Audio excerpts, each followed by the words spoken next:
Hi everyone and welcome back to my channel, or welcome if you're new. My name is Katarina. Today's video is going to be a chatty get ready with me. I wasn't even supposed to film this video today, but I decided that, you know what, I want to do my makeup while filming. I do have some topics that I do want to talk about. I am going to be ending my project 10 Uses Roulette and I will be explaining why in this video. Also, I will be talking about some planning plans for 2021 and also my low buy plans for 2021.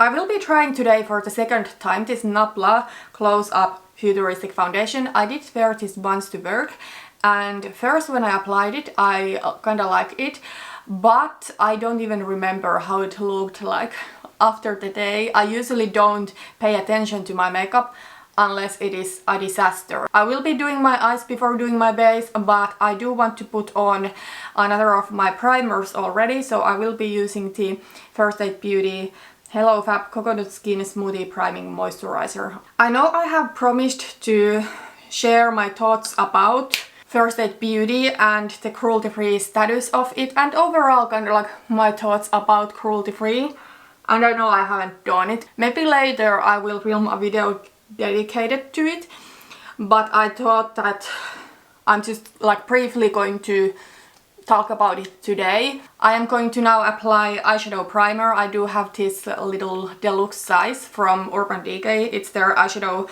primer potion, the original one. Yeah, what comes to First Aid Beauty and Wet n Wild and Physicians formula, I do think that they are kind of like gray area of cruelty free, and I don't really know yet how I feel about it, but I don't think this is like worth fighting over in cruelty free community. I do think that what comes to like animal rights issues in world, I do think there are way bigger issues. Yeah, I don't really know what to think about it myself yet. I don't know if I'm going to purchase again from First Aid Beauty.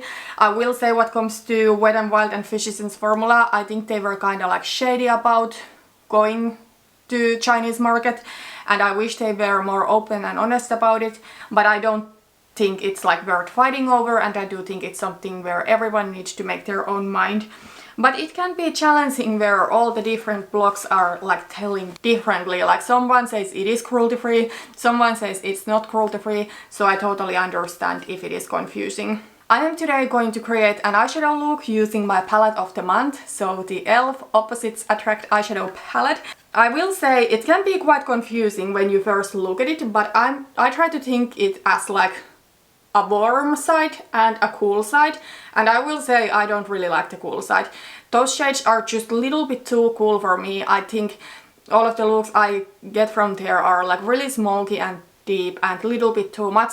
I have been wearing a look from the cool side for 2 days in a row, and I was supposed to wear a look from there today too, but I'm just not feeling it, so I want to create a look from the warm side. And I do think this palette is a great formula. I think e.l.f. totally has done better job with their formula than previously. I have had one of their Prism eyeshadow palettes and one of their Matte for Matte eyeshadow palettes, the original one of those, and I do think this formula is way better. But one thing I will say is that if you use this palette, do not set your eyeshadow primer. I feel if I set my eyeshadow primer and then try to work with this palette, the result is just like patchy and it's not good. I will be starting this look with the shade Saucy in my crease and as a transition shade today. But yeah, let's still get back to the cruelty-free topic really quickly. I'm still gathering my thoughts, and you know, I never want to be pushy about my veganism or about being cruelty-free, and I hope I don't ever come across like that. But at the same time, I do think it is wrong how animals are often treated. That's why I'm vegan. I'm vegan because of animals, but I try not to be like pushy about it, but at the same time it's like it is important to me and it's something I believe in, so I don't want to not ever talk about it. I think that was really all of my thoughts about cruelty free. I will later try to film a Get Ready With Me where I explain all of my thoughts about why I don't think the label is necessarily the best, why it's not my favorite, and also my thoughts about the gray areas like First Aid Beauty if I make my mind about it, and also like parent companies and all of that. But yeah, today I do have other topics to talk about. Let's move on, and let's move on with my eye look too. I'm going to be bringing the shade Warm into my outer corner, and I will blend it to my crease a little bit. As I already mentioned really quickly, I will be ending my Project 10 Uses Roulette. I'm actually a little bit surprised about it, but I do think it's the right thing to do. That has been one of my favorite projects, and the reason why I started my Project 10 Uses Roulette is that I wanted to have a project where I could rotate through my collection and have fun, and I feel it has been working quite well for me. Until recently, unfortunately, I have started to feel it's more stressful and more overwhelming than fun. I was supposed to do a refresh and start the project over, and I actually filmed yesterday a video where I did a refresh, but then I was like, I'm just not feeling the project at all anymore. The biggest category that was overwhelming to me in that project was eyeshadows. I felt again that I'm doing too many eyeshadow projects. I am still doing my Pantat palette and my Panning Solitaire. However, for me they don't feel separate because my Panning Solitaire shades are there to complement my Pantat palette, because my Pantat palette, as you know, is no longer a complete palette. I cannot create a look from my Pantat palette that looks good, so I need my Panning Solitaire shades to create the looks. So I feel those projects don't take away from each other, but they actually complement one another. So those are like my only eyeshadow panning projects. But now I started doing this Palette of the Month series and I'm really enjoying it. I want to get use out of my palette, but I feel it's not necessary for me anymore to do eyeshadows in my Project 10 Uses Roulette, because I'm rotating through my eyeshadows anyways, and I will be doing seasonal magnetic palettes again. I know it has been such a long time since I filmed my last one, and I'm actually trying to film one today. Let me show it to you quickly. It's here in front of me, so the Tarte palette. You already know what this looks like, but I have redone this last time in July, and I will try to do this today from this summer/fall edition to holiday edition. I don't think I will be changing all of the colors. I still want to keep my Panning Solitaire shades here, for example, but you know, there are totally some shades like the turquoise that I want out, and then I want to bring some more kind of like holiday appropriate shades here. I was using the turquoise eyeshadow that I just showed you, the Makeup Geek Pegasus one, couple of times this past month. So I was using it and I wasn't feeling it at all, because a bright turquoise is something I would enjoy in summer, but I don't want to be using it in fall. But then I was forcing myself to use it because it was in my Project 10 Uses Roulette, and I was just thinking, why am I doing this to myself? Working on eyeshadows in my Project 10 Uses Roulette is taking away from the progress that I actually could be making with my Pantat palette, or then it is away from the uses that I could be getting from my Palette of the Month. So my original plan was to start the project all over, but without eyeshadows. But then I felt that I really don't want to be using anything random right now. I'm just not in a mood for that. I feel I am rotating through everything anyways. I'm doing the seasonal Shop My Stash for lip products, and I do have pretty curated lip product collection, so there's nothing that goes completely neglected. So yeah, I decided to end the project. Unfortunately, it just started to feel like it's not giving me the excitement anymore that it used to give me when I first started.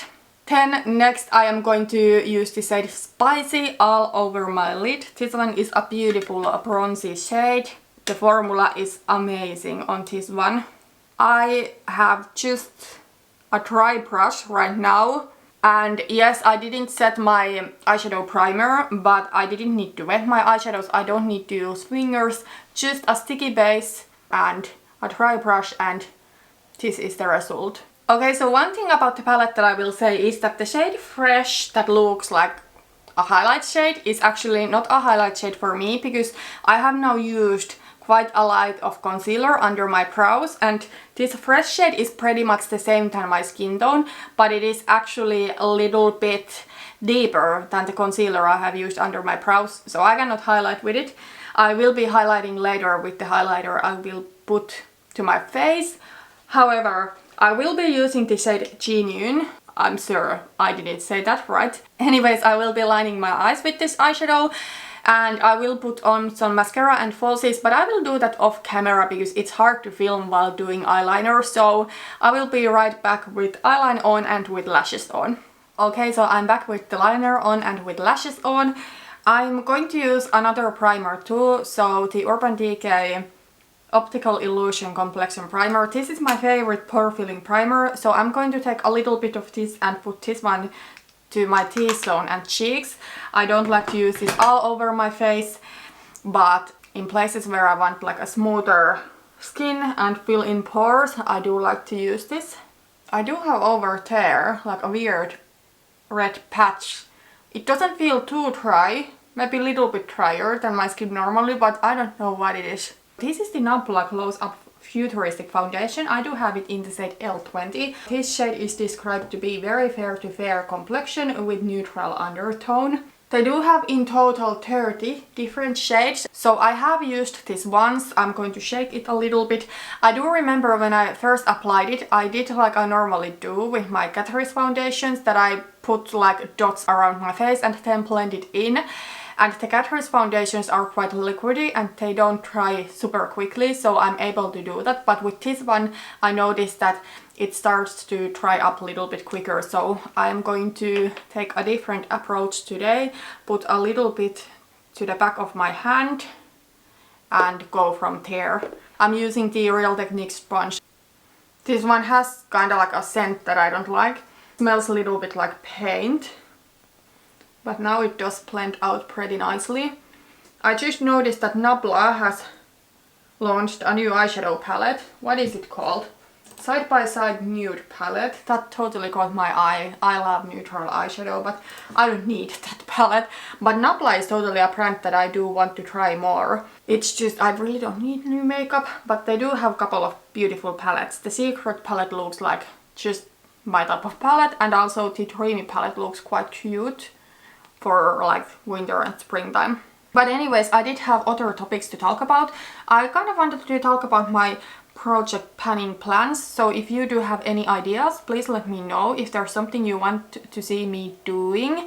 I have been a little bit overwhelmed with my panning projects this year, and next year I don't think I want to do quite as many projects, but I do have some ideas that I am pretty excited about. I don't want to focus on one palette for 1 year. I want to focus on multiple palettes. Well, I am doing the palette of the month rotation, so I guess I maybe could do 1 year-long painted palette, but I do want to do 2 for next year because there are actually 2 palettes that I do want to focus on.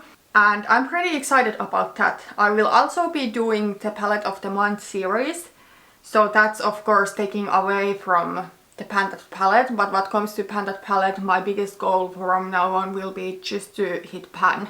I do really like how this foundation makes my skin look. Let me take the mirror closer. So yeah, when I compare this to my hand, maybe it is a tight lighter, but yeah, I do think the undertone is pretty much okay. I don't know, I find it hard to figure out your undertone sometimes. What I do know for sure is that I'm not pink. I can clearly see it when my husband and I compare our undertones. My husband is clearly like pink undertones, and I feel I'm kind of like neutral. I don't know. But yeah, I really do like how this foundation looks so far. That's what comes to panning eyeshadows next year. We're like so jumping from topic to topic here. I'm kind of tempted to do pan those eyeshadows, but I know that project is not for me. Like in my everyday life, I don't want to have to open like 5 palettes to create a look. That's just too much. Like I don't mind opening 2 palettes. Like if I open my palette of the month and my painted palette, or if I open my painted palette and my magnetic palette, that's still fine for me. But in Pantone eyeshadows, if you want to make good progress, you really need to combine those shades together. Concealer, I'm going to be using the Urban Decay Stay Naked Concealer. First, I thought it's like super full coverage. I don't necessarily think that anymore, but I think this is something you can build to be pretty full, but it's not like Shape Tape. Another project I'm thinking of doing next year is the Theme Project Pan. I really do love the idea of that project, and I have done a project inspired by that this fall. It's the Almost Full Face of Makeup Project Pan. In that project you do pan a full face of makeup. You don't need to have products in all categories at once if you don't want to. I do feel that project is something where you do have so much control over the products. Maybe I might try to do panning my advent calendar. I don't know. I have bought the Bitbox advent calendar and I don't know what kind of products there are. I mean, if there's a lot of makeup products, I don't think it would be realistic to pan all of those. But I think panning my advent calendar projects, they're so much fun to watch. And if I get skincare there, of course I want to, you know, use it up rather than store it for years. So maybe I would do that project and try to finish the skincare that comes from there, and then with the makeup, if it's not realistic to use up, maybe set usage goals or something like that.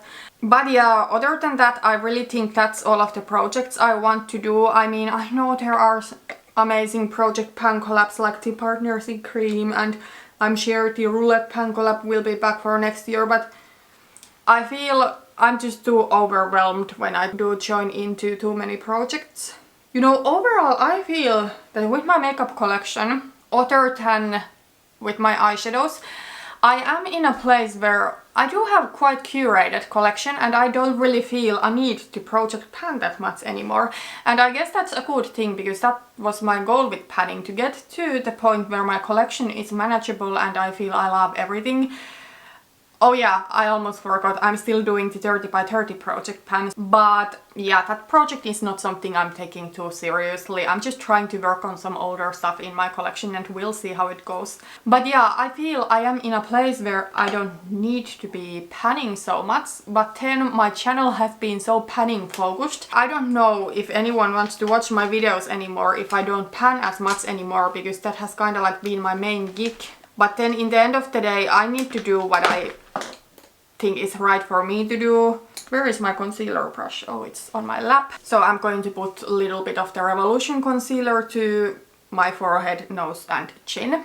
So yeah, of course, like if I curl, it's nice, but if I don't curl, it's not the end of the world. That is not why I'm like doing this. In fact, now that we are on the topic of this, let's slowly start to move on to the topic of like my low buy that is going to happen next year. I don't want to scare anyone and, you know, make you think that I'm leaving.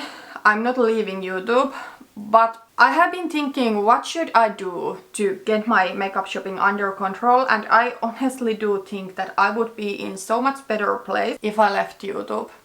And I'm not going anywhere. I enjoy doing YouTube, I enjoy makeup, and you know, I want to film videos, I want to film still my project pans. But I do think that if I didn't do YouTube videos and if I didn't watch YouTube videos, I wouldn't ever feel tempted to buy anything. So yeah, maybe it would be better, but it's not something I want to. So meanwhile, I'm just like trying to find a balance where I'm still allowing myself to buy a little bit, but not too much, because I have just realized I'm someone who gets so easily overwhelmed. I don't know, I did mention this one in my eyeshadow palette tag video, that my dream shelf is like a minimalist who only has things that I really do love. But then reality is that I have hard times like controlling my impulses, and I do often end up buying a little bit more what I want to, but then the next day I want to like downsize. So it can be hard to find a balance, and that's why I think I need a no-buy. And I know it would be good for my finances just to not do YouTube anymore, but I enjoy doing it, so I don't know, maybe I will just need to find some channels. I'm going to set my face meanwhile, so this is the Milani Prep Set Glow Illuminating Transparent Powder. So maybe I should like try to find channels that do focus more on like makeup minimalism or, you know, shopping your stats. I know there are some channels like that. A favorite of mine recently is Beauty Bees, so the channel is run by Iris. I always, when I watch her videos, I am so inspired to do better when it comes to purchasing makeup myself. But then next I go and watch videos from people who maybe buy a little bit more, and then I get tempted again. I'm going to contour a little bit with my theBalm Bahama Mama bronzer. I did crack a little bit of this yesterday over there, so I don't know, maybe I should refresh this. I'm thinking of putting this one to a project pan next year, because this is like my oldest makeup product after my Too Faced Chocolate Bar palette, so I would like to finish this. But I'm going to contour with this just a little bit. But yeah, let me know if there's any channels you would recommend me to watch, so kind of like a low-buy inspiration. Oh, another one is LS. I have fallen in love with her channel again. She talks about kind of like a smarter consumerism and not buying all the things a lot nowadays, and I really do find her so inspiring. And of course, Hannah Louise Poston is kind of like the queen of makeup no-buy and trying to be like more mindful about your purchases. Next I will be bronzing my face with the Essence Luminous Matte Bronzing Powder. This one is really light bronzer. It barely shows up on my skin, so I don't need to be too conservative with this bronzer. But yeah, I am really in a need of a strict low buy, and I'm going to do that for next year. For this year I do still have my beauty budget, and I don't have too much money left on my beauty budget. In fact, I do have about 100 euros. Okay, I was one day just going to the Give Me Glow Cosmetics website, and they had just that day restocked their Christmas morning palette, and it was a product that I was kind of like trying to resist. I knew it's going to sell out, so I bought it. I also bought a couple of lip products from them. So yeah, I did place an order to Give Me Glow, and then the shipping was pretty expensive. I think I paid about 20 euros for the shipping, and I still need to set aside from my beauty budget about 20 euros to pay all of the customs, and also like a little 3 euro fee that I need to pay for the local post office so that they deliver the package. That's like a new thing in Finland. But yeah, that's something that I did buy, so I don't have too much money left for the rest of this year. I do have some kind of like replacement things that I need to get, so I need like a contour stick, I need an eyeshadow primer, I do need like a first step cleanser. That's something I will be probably running out of. I need a new niacinamide serum from The Ordinary. So those are kind of like the things that I actually do need, and after those I don't really have much at all left from my budget, so maybe I don't buy anything else extra. Let's move on to my lower lash line. I'm just going to use the same shades. So saucy, warm and spicy. So yeah, I don't have too much left of the budget for the rest of this year, but next year I'm officially going to do a low buy. What I think I will do is that I will set myself a budget, but I will also set myself like a limitation of products that I could get. So what I think I will do is that I will allow myself to purchase like let's say from 2 to 4 eyeshadow palettes. I haven't yet decided what is like the best number for me. I kind of want to go with 2, but then I'm afraid that if I make my low buy like too strict, that it's going to be like something that I will break. But yeah, I'm thinking of limiting the amounts of product that I can buy while budgeting. So that makes it impossible for me to, you know, go and spend all of my budget into some really affordable drugstore makeup that I don't really need. For example, if I am allowing myself to buy 2 eyeshadow palettes, I doubt that I would buy any more BH or ELF palettes, or maybe I would, but at least I don't have the option of, you know, going on BH Cosmetics website and purchasing 4 palettes at once. That is what I did last summer. And you know what, I don't want to put the shade Spicy, so the shimmery shade, to my lower lash line. I really do like how the mix of warm and saucy look there. But yeah, I would really want to know if any of you have been kind of like thinking of doing a low buy, or if you think you need one. I think no buys and low buys were super trendy in 2018 19. Well, of course I did no buy, and it was not because it was trendy. I did it for completely different reasons. My finances were kind of like a mess when I started, and then I was really overwhelmed with my collection.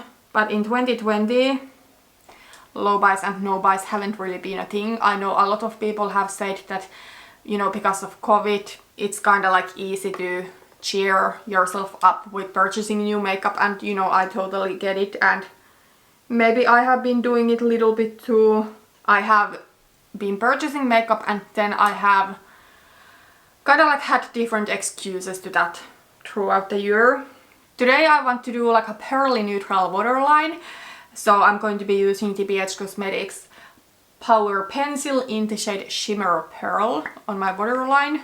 This is kind of like a barely tear type of thing where, I mean, I can see a difference between this eye and this eye, but I don't know if anyone else can see the difference. Next I'm going to apply some blush, and I will be using this Benecos Natural Fresh Bronzing Duo. I got this one from the Pip Box, and I will say I decluttered quite a few products that I got from there, just because that's the nature of subscription boxes. You get products that you love and you get products that you don't love. But I will say that this product I absolutely love. This is like a bronzer and blush duo, but I use it just as a blush. If I want like a really brown blush, I use just the bronzer side, and if I want a little bit red to it, I mix them together. Today I'm just going to focus my brush on the bronzer side because I want like a really warm brownish blush. But yeah, I was supposed to say that I don't feel no buys and low buys have really been the thing this year. Maybe it is because what's going on in the world, but I at least feel that a lot that I learned during my no buy year, I have kind of forgotten. I haven't been doing the things that I learned. Instead, I have had some of my old habits that I don't want to have anymore, So yeah, I totally do need to do a low buy. Next I'm going to be applying highlighter. I will be using today the mix of the Ofra Rodeo Drive. This is a hint too deep for me now that all of my tan has worn off, but I will be putting a layer of that first, and then I will apply just a little bit of Star Island on top of it. And now just a little bit of Star Island, not much, because this is a really light and blinding highlight. Then I'm going to take a highlighting brush, or this is just a pencil brush from Sigma. I'm going to use Star Island to highlight my inner corners and my brow bones too, because I didn't have a brow bone highlight in the palette that I used. But yeah, those were kind of like all of the topics that I wanted to talk about. Now it's just the awkward silence. It's totally so fun to film Get Ready With Me and just like chat about things that are on my mind. I love watching different Get Ready With Me. For example, I have recently been watching Paulina Beauty a lot. She's just so real and so kind, and I do really love her channel. So yeah, I have been enjoying her Get Ready With Me, and I totally want to do Get Ready With Me more myself. I want to use today the Ofra liquid lipstick in the Miami Fever shade. This is the only Ofra lipstick I have. I haven't used this in a couple of years, and as you can see it's the old packaging, so I don't even know if it's good anymore. I'm just going to use my Gosh lip liner in Nougat, because this one is like a warm neutral lip liner. And then I am going to apply the lipstick. This one is way more orange than I remembered, but I love it.